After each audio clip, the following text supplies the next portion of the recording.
साथियों, स्वागत है आपका शुद्धदृष्टि पीसीएस यूट्यूब चैनल पर। साथियों, समीक्षा अधिकारी प्रारंभिक और मुख्य परीक्षा के जीएस प्रश्न पत्र और यूपी ट्रिपल एससी की आगामी पेट परीक्षा के प्रश्न पत्र में भारतीय संविधान एवं राज्य व्यवस्था से प्रश्न आने हैं। आपको बता दें कि जो समीक्षा अधिकारी की प्रारंभिक और मुख्य परीक्षा होती है, इनमें कम से कम 8 या 10 प्रश्न आते हैं इससे पॉलिटी से। और यूपी ट्रिपल एससी की पेट परीक्षा में जो सिलेबस में निहित है, आपने टॉपिक देख लिए होंगे। उसी में एक टॉपिक है मूल अधिकार। उसमें भी मूल अधिकार से बहुत अधिक संभावना है कि यहाँ से एक प्रश्न आ जाएगा। वैसे उसमें आरओ में, प्री और मेंस में, जीएस में मूल अधिकार से 1 या 2 प्रश्न अवश्य आ जाते हैं, उनका रूप बदलकर किसी न किसी रूप में आ जाते हैं। तो चलिए प्रारंभ करते हैं आज। मूल अधिकार ये राज्य व्यवस्था का 5वां भाग है। इसके कुल 4 भाग हम उपलब्ध करा चुके हैं। जिन साथियों ने अभी तक चैनल को सब्सक्राइब नहीं किया है, वो चैनल को सब्सक्राइब कर लें और बेल आइकन दबा लें, जिससे कि नए वीडियोज़ का नोटिफिकेशन आपको मिलता रहे। चलिए प्रारंभ करते हैं। पहला प्रश्न देखते हैं। मूल अधिकार का सर्वप्रथम विकास किस देश में हुआ? तो ये हुआ था ब्रिटेन में। मूल अधिकार का सर्वप्रथम विकास ब्रिटेन में हुआ था। दूसरा प्रश्न है, किस देश के संविधान में सर्वप्रथम मूल अधिकार का प्रावधान किया गया? तो ये किया गया था अमेरिका के संविधान में। ठीक है। और अमेरिका के संविधान में इसका मूल अधिकारों का पहली बार प्रावधान किया गया। और भारत के संविधान ने भी क्या किया, अमेरिका के संविधान से ही इसको ले लिया। यानी प्रश्न देखिए नीचे तीसरा है, भारत के संविधान में मूल अधिकार किस देश से लिए गए हैं? तो भारतीय संविधान में बहुत सारे ऐसे स्रोत रहे हैं जो किसी न किसी देश से लिए गए हैं। तो ये जो मूल अधिकार है वो अमेरिका के संविधान से लिए गए हैं। अगला प्रश्न है, भारत में सर्वप्रथम मूल अधिकार की मांग किस विधेयक, देखिए विधायक लिखा है, विधेयक है ये, किस विधेयक के माध्यम से की गई थी? तो ये की गई थी संविधान विधेयक 1895 के माध्यम से। संविधान विधेयक 1895। अगला प्रश्न है, 1925 ईस्वी में कॉमनवेल्थ ऑफ इंडिया बिल के माध्यम से किसने मूल अधिकार की मांग की? तो ये की थी श्रीमती एनी बेसेंट जी ने। प्रश्न संख्या 6 है, कांग्रेस के किन अधिवेशन में मूल अधिकार संबंधी प्रस्ताव पास किए गए थे? तो यहाँ पर किन लिखा है, अर्थात 2 अधिवेशन ऐसे थे। किस लिखा होता तो एक होता, किन का अर्थ है 2, यानी मद्रास अधिवेशन 1927 ईस्वी एवं कराची अधिवेशन ये हुआ था 1931 ईस्वी में। आप लोग कमेंट बॉक्स में बताएं कि इन अधिवेशन के अध्यक्ष कौन थे, यानी मद्रास अधिवेशन का कौन था और कराची वाले का कौन था। चलिए 7वां प्रश्न देखते हैं। नेहरू रिपोर्ट के माध्यम से मोतीलाल नेहरू ने कब मूल अधिकार की मांग रखी? तो नेहरू रिपोर्ट आपको पता होगा 1928 ईस्वी में आई थी और तभी इसकी मांग रखी गई थी। तो इसका उत्तर हो जाएगा 1928 ईस्वी में। मोतीलाल नेहरू इसके अध्यक्ष थे। ठीक है, आप लोग बताइए इसके सचिव कौन थे नेहरू रिपोर्ट के। अगला प्रश्न है, संविधान सभा द्वारा मूल अधिकार पर परामर्श हेतु किसकी अध्यक्षता में एक समिति का गठन किया गया था? सरदार वल्लभ भाई पटेल की अध्यक्षता में। तो ये मतलब इसकी अध्यक्षता के लिए जो मूल अधिकारों पर परामर्श के लिए इसकी अध्यक्षता में, किसकी अध्यक्षता में? पटेल जी की अध्यक्षता में एक समिति का गठन किया गया था। अगला, अल्पसंख्यक एवं मूल अधिकार पर परामर्श हेतु किसकी अध्यक्षता में एक उप समिति, देखिए वहां पर समिति है और यहाँ पर क्या है, उप समिति गठित की गई थी किसके अध्यक्षता में? जेबी कृपलानी जी की अध्यक्षता में। अच्छा, अल्पसंख्यक के उसमें किसकी अध्यक्षता में उप समिति? अल्पसंख्यकों की उप समिति जो है वो इनकी अध्यक्षता में गठित की गई, जेबी कृपलानी जी की। लेकिन अल्पसंख्यक के परामर्श के लिए इसकी जो अध्यक्षता में समिति जो गठित की गई थी वो किसकी अध्यक्षता में हुई थी? आप लोग ये बताइए। ठीक है, ये तो उप समिति की बात हुई यहाँ पर, लेकिन समिति किसकी अध्यक्षता में गठित हुई थी? इसके अलावा एक प्रश्न बहुत ज़्यादा विवादित रहा है, जिसमें झंडा समिति की किसकी अध्यक्षता में गठित की गई थी, ये प्रश्न आया था। तो झंडा समिति जो है वो जेबी कृपलानी की अध्यक्षता में गठित नहीं की गई थी। इसके अध्यक्ष थे डॉक्टर राजेंद्र प्रसाद। ठीक है, तो आपका उत्तर जो है उसमें झंडा समिति में डॉक्टर राजेंद्र प्रसाद ही होना चाहिए। अगला प्रश्न है, भारतीय संविधान के किस अनुच्छेद से किस अनुच्छेद तक व किस भाग में नागरिकों को मूल अधिकार प्रदान किए गए हैं? तो ये है अनुच्छेद 12 से अनुच्छेद 35 तक। और किस भाग में? भाग 3 में। किस भाग में? भाग 3 में मूल अधिकारों का उल्लेख है। प्रश्न संख्या 11 है, संविधान का कौन सा अनुच्छेद उच्चतम न्यायालय को मूल अधिकारों का सजग प्रहरी बनाता है? तो ये अनुच्छेद 13 है। ये उच्चतम न्यायालय को मूल अधिकारों का सजग प्रहरी बनाता है, इसमें उल्लिखित है ऐसा। अगला प्रश्न है, प्रश्न संख्या 12, आच्छादन, पृथक्करणीयता एवं अधित्याग का सिद्धांत संविधान के किस अनुच्छेद से संबंधित है? तो ये संबंधित है अनुच्छेद 13 से। आच्छादन, पृथक्करणीयता और अधित्याग, ये सिद्धांत वास्तव में क्या है आप लोगों को पढ़ लेना चाहिए और बहुत महत्वपूर्ण है। इसमें सब उल्लिखित है कि संविधान से पहले कौन सी चीज़ जो है वो संविधान के बाद लागू होने पर विधि शून्य हो जाएगी। ठीक है, पृथक्करणीयता, अधित्याग में दिया गया है कि किसी को ये अधिकार नहीं है कि वो जो है मूल अधिकारों का अपने आप स्वतः त्याग कर सके। इस प्रकार से इनकी अच्छे से व्याख्या दी गई है। कोई किसी पुस्तक में देख लीजिए आप, चाहे लक्ष्मीकांत जी की पुस्तक पढ़ लीजिए या फिर परीक्षावाणी भी पढ़ सकते हैं, उसमें भी ठीक से दिया है। अगला प्रश्न है, अनुच्छेद 13 के आच्छादन के सिद्धांत से संबंधित प्रमुख वाद है। तो यहाँ पर प्रश्न है कि किस वाद में ये आच्छादन का सिद्धांत जो है डिस्क्राइब किया गया था। तो ये था भीखाजी बनाम मध्य प्रदेश राज्य, वाद का नाम है। अगला प्रश्न है, मूल अधिकारों का अतिक्रमण करने वाली विधियां किस अनुच्छेद के अंतर्गत शून्य घोषित की गई। तो ये घोषित की गई थी अनुच्छेद 13 के अंतर्गत, और यही आच्छादन का सिद्धांत था।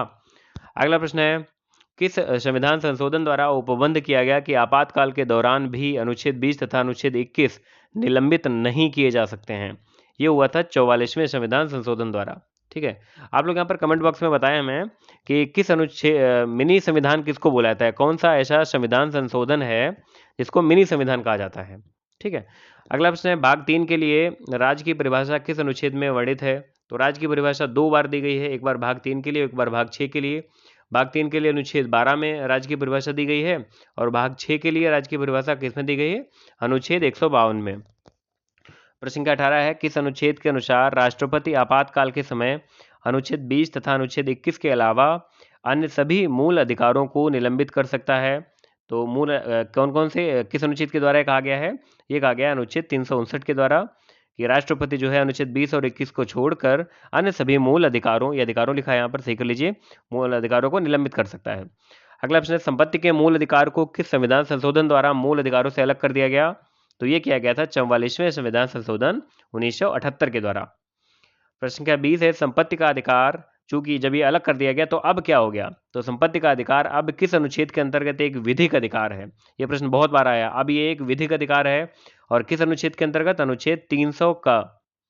प्रश्न संख्या 21 है, भारत के मूल संविधान में कुल कितने मौलिक अधिकारों का उपबंध किया गया था। तो कुल 7 मौलिक अधिकारों का उपबंध किया गया था, लेकिन वर्तमान में भारतीय संविधान, अगला प्रश्न है, वर्तमान में भारतीय संविधान के अंतर्गत नागरिकों को कुल कितने मूल अधिकार प्रदान किए गए। तो अब जो है 6 बचे हैं। आपको पता होगा कि 7वां जो था कौन सा, संपत्ति का अधिकार, वो 44वें संविधान संशोधन 1978 द्वारा निश्चित कर दिया गया था। अगला प्रश्न है, अनुच्छेद 14 में वाक्यांश। अब इस वाक्यांश को आपको अच्छे से रट लेना है। ये 3 वाक्यांश एक जैसे मिलते जुलते हैं। एक है विधियों का समान संरक्षण, दूसरा है विधि के समक्ष समता, और तीसरा है विधि द्वारा स्थापित प्रक्रिया। ठीक है, तो यहाँ पर प्रश्न है, अनुच्छेद 14 में वाक्यांश विधियों का समान संरक्षण किस देश से लिया गया है। ये लिया गया है अमेरिका के संविधान से। तो आप लोग इसको IGT जांच कर लें, इसमें जरा सा भी डिफरेंस करेंगे तो फिर गड़बड़ हो जाएगा। तो विधियों का समान संरक्षण जो है किस देश से लिया गया, ये अमेरिका के संविधान से लिया गया। विधि के समक्ष समता ये लिया गया था किस देश से, ब्रिटेन से।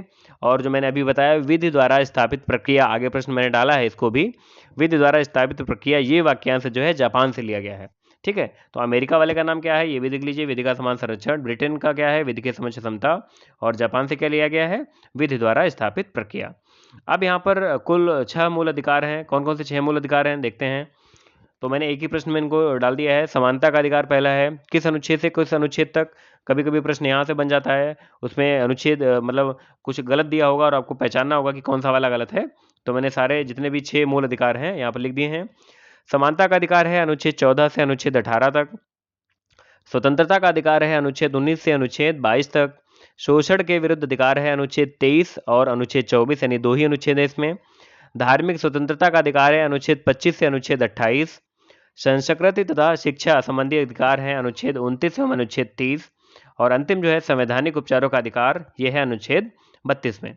इसके बाद सारे अनुच्छेद चूंकि 12 से लेकर और 35 तक, ठीक है, सारे अत्यंत महत्वपूर्ण हैं। ठीक है, तो 12 से 35 तक आपको बिल्कुल कंठस्थ हो एक एक अनुच्छेद। नीति निर्देशक तत्व और मूल अधिकार, इसमें कोई अनुच्छेद छोड़ने वाला नहीं है। इससे प्रश्न बहुत ज़्यादा आते हैं और बार बार आते हैं, और हर परीक्षा में आपको देखने को मिलेंगे। UPSSC की पेट परीक्षा में भी इससे प्रश्न अवश्य आएगा। अभी आपको यदि विश्वास ना हो रहा हो तो आप लोग देख लीजिएगा, प्रश्न पत्र आएगा तब आपको समझ में आएगा कि सर ने कहा था और आ गया। चलिए देखते हैं अनुच्छेद 12। अनुच्छेद 12 में क्या है, भाग 3 के लिए राज्य शब्द की परिभाषा। मैंने इसको प्रश्न बता चुका हूँ आपको। अनुच्छेद 13 में क्या है, मूल अधिकारों का सुरक्षा कवच उल्लिखित है कि मूल अधिकारों का सुरक्षा कवच कौन है, उच्चतम न्यायालय है। अनुच्छेद 14 में विधि के समक्ष समता, अभी मैंने बता दिया कि ये वाक्यांश कहाँ से लिया गया है, तो अनुच्छेद 14 में यही उल्लिखित है, विधि के समक्ष समता।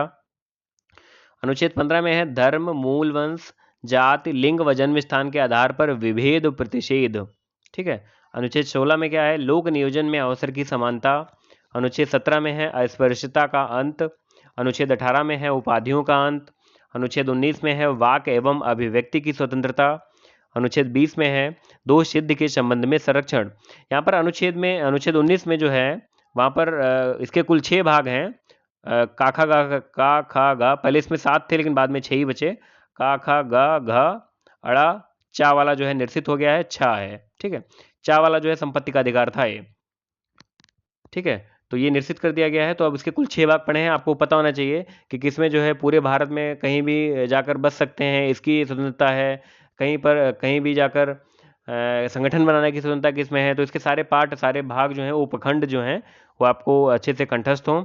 अगला है अनुच्छेद 20। इसमें क्या है, दोष सिद्ध के संबंध में संरक्षण। अनुच्छेद 20 के 3 भाग हैं। 20 का 1 देखिए, 20(1), 20(2) और 20(3). ये आगे मैंने इसी PDF में डाल दिए हैं, महत्वपूर्ण है, आगे बताएंगे आपको। अनुच्छेद 21 प्राण एवं दैहिक स्वतंत्रता। अनुच्छेद 22 गिरफ्तारी और निरोध से संरक्षण। अनुच्छेद 23 मानव दुर्व्यापार एवं बलात्श्रम का प्रतिषेध। अनुच्छेद 24 बालकों के नियोजन का प्रतिषेध, यानी जो बाल श्रम होता है वो इसी के अंतर्गत आता है, बाल श्रम प्रतिषेध। अगला है अनुच्छेद 25 अंतःकरण की स्वतंत्रता, अर्थात किसी भी धर्म को मानने की स्वतंत्रता, यानी आपका जो अंतःकरण, आपका जो मन कर रहा हो, आपके अपने मनमाफिक धर्म को आप मान सकते हैं।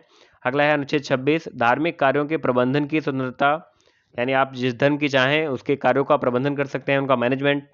अगला है अनुच्छेद 27 धार्मिक अभिवृद्धि हेतु कर से मुक्ति। यहाँ पर क्या है, आपको टैक्स से फ्री रखा गया है। आप किसी भी व्यक्ति पर कोई धार्मिक टैक्स नहीं लगा सकते। अनुच्छेद 28 में क्या है, राज्य निधि से पोषित शिक्षण संस्थानों में धार्मिक शिक्षा दिए जाने का निषेध, यानी ऐसे संस्थान जो राज्य निधि से पोषित होते हैं उनमें धार्मिक शिक्षा नहीं दी जा सकती है। अनुच्छेद 29 में है अल्पसंख्यक वर्गों के हितों का संरक्षण। अनुच्छेद 30 में है अल्पसंख्यकों को अपनी रुचि के शिक्षण संस्थानों की स्थापना एवं प्रशासन का अधिकार। ये दोनों अति महत्वपूर्ण है, अनुच्छेद 29 और 30। इसके बाद अनुच्छेद 31 जो है वो निरसित किया गया 44वें संविधान संशोधन 1978 द्वारा, संपत्ति का मूल अधिकार है ये। और अनुच्छेद 32 सबसे महत्वपूर्ण यही है, आपको अनुच्छेद 32 और अनुच्छेद 226 ये दोनों याद होने चाहिए। अनुच्छेद 32 जो है संवैधानिक उपचारों का अधिकार है। अगला प्रश्न देखते हैं, प्रश्न संख्या 26। किस अनुच्छेद में वर्णित है कि राज्य तथा व्यक्ति किसी को दुकानों, सार्वजनिक भोजनालयों व होटलों, सार्वजनिक मनोरंजन के स्थलों में प्रवेश या उसके उपयोग पर शर्त या प्रतिबंध नहीं लगा सकता है? तो ये उल्लिखित है अनुच्छेद 15 और 2 में। अनुच्छेद 15 का दूसरा जो भाग है उसमें उल्लिखित है। शिक्षण संस्थानों में आरक्षण का प्रावधान किस अनुच्छेद के तहत किया गया है? तो अनुच्छेद 15 के चौथे भाग में किया गया है ये। अगला प्रश्न है, protection of civil rights act 1955 किस अनुच्छेद के क्रियान्वयन हेतु अधिनियमित किया गया? तो ये अनुच्छेद 17। अनुच्छेद 17 में क्या है, अस्पृश्यता का अंत। ठीक है, तो उसके ही अस्पृश्यता का अंत के संबंध में ही ये जो है क्या था, अधिनियम ये बनाया गया था, protection of civil right act 1955। इसका बाद में रूप बदला है। आगे देखते हैं, प्रश्न संख्या 29। किस वाद में उच्चतम न्यायालय ने धारित किया कि भारत रत्न, पद्म विभूषण और पद्मश्री अलंकरण अनुच्छेद 18 के अर्थों में उपाधि नहीं है? तो अभी हमने पढ़ा कि अनुच्छेद 18 में उपाधियों का अंत किया गया है, लेकिन ये जो है भारत रत्न, पद्म विभूषण और पद्मश्री, ये अलंकरण जो है ये उपाधियां नहीं है। किसमें कहा गया है? तो ये इस वाद का नाम है बालाजी राघवन बनाम भारत संघ। प्रश्न संख्या 30 है, मूल संविधान द्वारा अनुच्छेद 19 के तहत कुल कितनी स्वतंत्रता प्रदान की गई है? तो मैंने बताया था अभी कुल 7 प्रदान की गई थी मूल संविधान में। ठीक है, लेकिन अब कितनी है, अब वर्तमान में कितनी है? वर्तमान में 6 हैं, यानी 6। चलिए, 103वें संविधान संशोधन अधिनियम 2019 के द्वारा संविधान में आर्थिक वर्ग से पिछड़े, आर्थिक वर्ग नहीं, आर्थिक रूप से पिछड़े व्यक्तियों के 10% आरक्षण प्रदान करने के लिए कौन से 2 अनुच्छेद जोड़े गए हैं? चूंकि अभी नवीनतम घटनाक्रम है तो ये जोड़े गए थे अनुच्छेद 15 का 6वां भाग और अनुच्छेद 16(6) के माध्यम से। ठीक है, अगला है, किस आधार पर घोषित आपात के दौरान अनुच्छेद 19 द्वारा प्रदत्त मौलिक अधिकार स्वतः निलंबित हो जाता है? तो आपको पता होगा कि ये जो आपात है वो कौन से, किस आर्टिकल में है आपातकाल? आप लोग कमेंट बॉक्स में बताइए। अनुच्छेद 352 में है, 56 में है कि 360 में है? ठीक है, इन तीनों में से किसी में होगा, आप लोगों को पता होगा, तो आप लोग बताइए किस में है। तो जो ये राष्ट्रीय आपात होता है इसके दौरान ये 3 प्रकार से लग सकता है। ठीक है, युद्ध एवं बाह्याक्रमण, सशस्त्र विद्रोह। इसमें पहले मूल संविधान में कुछ और था, इसके बाद एक शब्द जो है रिप्लेस किया गया है।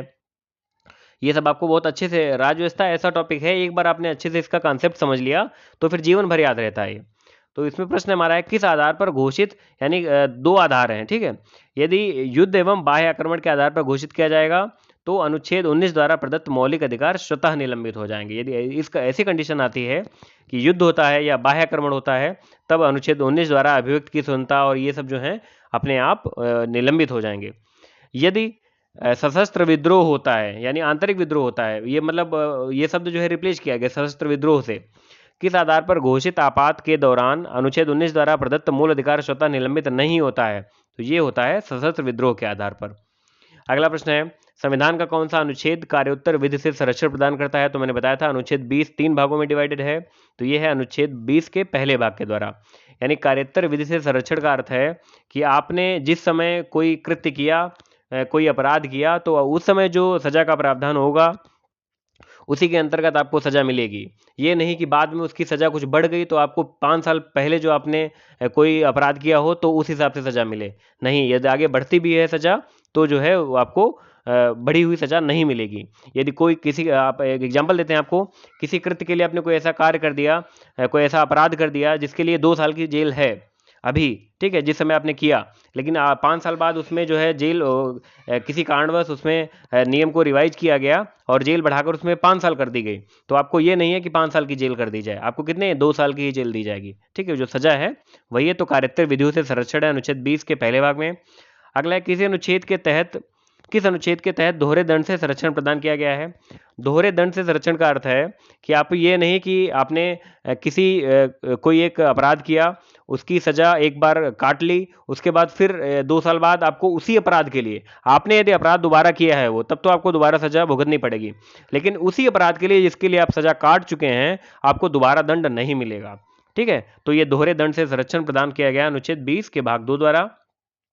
और है आत्म अभिशंसन या स्वयं की गवाही का सिद्धांत किस अनुच्छेद से संबंधित है? तो यह है अनुच्छेद 20 का भाग 3 के द्वारा।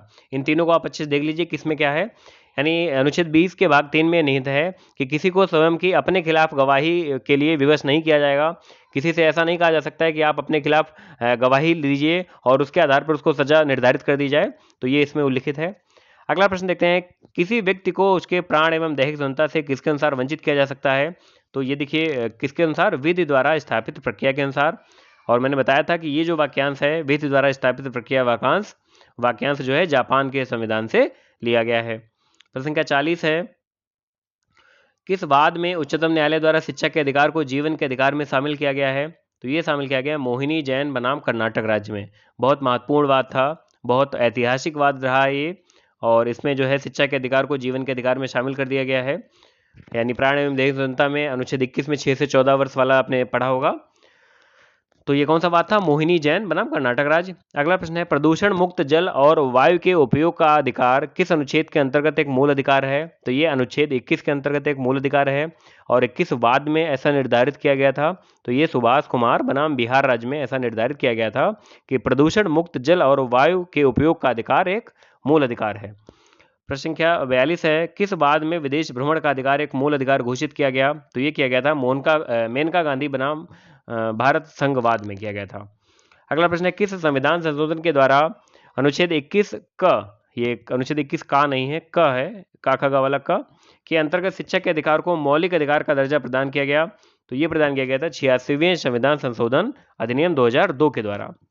ये बहुत महत्वपूर्ण है, कई बार आता है ये, ठीक है, चूंकि नवीन था, बहुत ऐतिहासिक निर्णय था। आगे देखते हैं, अनुच्छेद 21 के अंतर्गत किस आयु के वर्ग के बालकों को निःशुल्क एवं अनिवार्य शिक्षा का मूल अधिकार प्रदान किया गया है? तो ये है 6 से 14 वर्ष तक के, यानी आयु वर्ग जो है वो है 6 से 14 वर्ष तक के बालकों को दिया गया था। प्रश्न संख्या 45 है, निवारक निरोध के अधीन निरुद्ध व्यक्ति को सलाहकार बोर्ड की राय के बिना अधिकतम कितनी अवधि तक निरुद्ध किया जा सकता है? तो यह किया जा सकता है 3 माह तक। प्रश्न संख्या 46 है, राष्ट्रीय सुरक्षा अधिनियम, यानी जिसको 60 में रासुका, जिसका जो प्रचलित नाम है, जो आम जनमानस में जाना जाता है रासुका नाम से, ये किस वर्ष लाया गया था? तो ये लाया गया था 1980 में। कब लाया गया था? 1980 में। अगला प्रश्न है, बंधुआ मजदूर उन्मूलन अधिनियम किस वर्ष पारित किया गया? तो ये पारित किया गया था 1976 ईस्वी में। अगला प्रश्न है, महिला एवं बाल अनैतिक व्यापार निवारण अधिनियम किस वर्ष पारित किया गया? तो ये पारित किया गया था 1986 में। ये तीनों महत्वपूर्ण है, इसलिए मैंने एक साथ रख दिए हैं। प्रश्न संख्या 49 है, धार्मिक स्वतंत्रता के आधार को राज्य किन आधारों पर निर्बंधित कर सकती है? तो हमने ऊपर पढ़ा था, आप लोग बताइए धार्मिक स्वतंत्रता जो है किस अनुच्छेद में है और इसको राज्य जो है किन आधारों पर निर्बंधित कर सकती है? तो 3 कारण हो सकते हैं जिनके आधार पर राज्य निर्बंधित करती है, लोक व्यवस्था, नैतिकता एवं सदाचार के आधार पर। चलिए अगला देखते हैं, अनुच्छेद 25(2) में प्रयुक्त हिंदू शब्द के अंतर्गत कौन कौन आते हैं? तो हिंदू शब्द में बौद्ध होते हैं, बौद्ध आते हैं, जैन आते हैं और सिख धर्म के अनुयायी आते हैं। अगला प्रश्न है प्रश्न संख्या 51, संविधान में नवी अनुसूची किस संविधान संशोधन के द्वारा जोड़ी गई? तो ये जोड़ी गई थी पहले संविधान संशोधन अधिनियम 1951 के द्वारा, यानी जो प्रथम संविधान संशोधन अधिनियम था उसके द्वारा संविधान में नवी अनुसूची जोड़ी गई। यानी कि मूल संविधान में कुल कितनी अनुसूचियां थी? कुल 8 अनुसूचियां थी। ठीक है, अच्छा आप लोग बताइए कि मूल संविधान में कुल भाग कितने थे और क्या अभी कुछ भाग में परिवर्तन हुआ है और अभी कुल कितने भाग हैं? चलिए, वर्तमान में अनुसूची 9 के तहत संरक्षित अधिनियमों की कुल संख्या कितनी है? तो ये 284 है, बहुत अधिक बड़े हैं, पहले 60-64 कुछ थे ऐसे, अब 284 हो गए हैं। अगला प्रश्न है, अनुच्छेद 31 ख एवं अनुसूची 9 को संविधान में किस उद्देश्य से जोड़ा गया है? तो ये जोड़ा गया था भूमि सुधार विधियों को संरक्षित करने के उद्देश्य से। प्रश्न संख्या 54 है, डॉक्टर भीमराव अम्बेडकर ने किसे भारतीय संविधान का हृदय एवं आत्मा कहा है? तो ये कहा है संवैधानिक उपचारों के अधिकार को, यानी संवैधानिक उपचारों का अधिकार किस अनुच्छेद में है? यह है अनुच्छेद 32 में। ठीक है, अगला प्रश्न है, अनुच्छेद 32 है वो, ठीक है, आप लोग इसमें कंफ्यूज मत हो। अगला है, मूल अधिकार के उल्लंघन पर उच्चतम न्यायालय में उसे किस अनुच्छेद के अंतर्गत उपचार हेतु जाया जा सकता है? तो ये कोई भी जा सकता है, मूल अधिकार का उल्लंघन हुआ है वहां पर ऊपर जो है उच्चतम न्यायालय वाला है, ये अनुच्छेद 32 जो है ये उच्चतम न्यायालय में रिटें हो सकती हैं जो 5 प्रकार की, और अनुच्छेद 226 जो है ये उच्च न्यायालय यानी हाई कोर्ट में कोई भी जा सकता है, मूल अधिकार का उल्लंघन हुआ है। और किस आर्टिकल के तहत? अनुच्छेद 226 के तहत। अगला प्रश्न है, मूल अधिकारों को प्रवृत्त कराने हेतु कुल कितने प्रकार की रिट जारी की जा सकती है? तो ये है 5 प्रकार की, और पांचों रिटें आपको अच्छे से पता हो व्याख्या सहित कि किसमें क्या है और कौन किसके खिलाफ जारी होती है, कौन व्यक्तियों के खिलाफ है और कौन जो है अधीनस्थ जो संस्थाएं हैं उनके खिलाफ जारी हो सकती है, या जो अधीनस्थ न्यायालय हैं उनके खिलाफ जारी हो सकती है। देखते हैं पांचों रिटें। पहली है बंदी प्रत्यक्षीकरण, ठीक है, दूसरी है परमादेश, तीसरी है प्रतिषेध, चौथी है उत्प्रेषण और पांचवी है अधिकार प्रक्षा। ठीक है, तो आपको पांचों रिट अच्छे से देख लेनी है किसमें क्या है। किसमें है कि मनुष्य को व्यक्ति को शरीर के सहित प्रत्यक्ष यहाँ पर उपस्थित करो, ठीक है, बंदी प्रत्यक्षीकरण में है, ठीक है, यानी बंदी को यहाँ पर मेरे सामने लाओ। आगे देखते हैं, प्रश्न के 57 है, किस कार्यवाही के दौरान कार्यवाही को रोकने हेतु किसी कार्यवाही के दौरान कार्यवाही को रोकने हेतु जारी की जाने वाली रिट है? तो यह है प्रतिषेध। देखिए, प्रतिषेध और उत्प्रेषण लगभग समान है, बस इसमें थोड़ा सा अंतर होता है। क्या होता है? प्रतिषेध जो है वो कार्यवाही के दौरान, यानी कार्यवाही चल रही होती है और उसके दौरान ही कार्यवाही को रोककर जारी की जाती है, ये रिट उसको रोकने के लिए जारी की जाती है, ठीक है, प्रतिषेध। लेकिन उत्प्रेषण में क्या होता है, यदि कोई कार्रवाई समाप्त हो गई है उसके उपरांत उसके निर्णय को रद्द करने के लिए तब उत्प्रेषण रिट जारी की जाती है। तो केवल इतना ही अंतर है, एक जो है कार्रवाई के दौरान जारी की जाती है, कार्रवाई चल रही होती है, गतिमान होती है, और एक कार्रवाई समाप्त हो गई, उस पर निर्णय आ चुका है, उस निर्णय को रद्द करने के उद्देश्य से। तो ये अंतर इन दोनों में। प्रश्न संख्या 59 है, जब कोई व्यक्ति किसी लोक पद को अवैध रूप से धारण किए होता है तो उसके विरुद्ध कौन सी रिट जारी की जाती है? तो ये होती है अधिकार प्रक्षा। प्रक्षा का अर्थ होता है प्रश्न करना, ठीक है, तो यानी उससे प्रश्न पूछा जाता है कि आप ये जो लोकपद धारण किए हैं अवैध रूप से, ये किस अधिकार के तहत धारण किए हैं, तो इसलिए इसका नाम अधिकार प्रक्षा है। और अंतिम प्रश्न है इसका, इस पांचवें भाग का, भारत के किसी राज्य क्षेत्र में सेना विधि यानी मार्शल लॉ के लागू होने पर संसद की विधि बनाने की शक्ति किस अनुच्छेद द्वारा प्रदत्त की गई है? तो ये प्रदत्त की गई है अनुच्छेद 34 के द्वारा। तो मूल अधिकार से जुड़े हुए जितने भी महत्वपूर्ण प्रश्न हैं वो मैंने यहाँ कुल 60 प्रश्न आपके पूरे करा दिए। आप लोग बताइए प्रश्नों की गुणवत्ता कैसी है, आप लोगों को इससे कितना लाभ हो रहा है, आप लोग कमेंट बॉक्स में कमेंट करके अवश्य बताएं। धन्यवाद।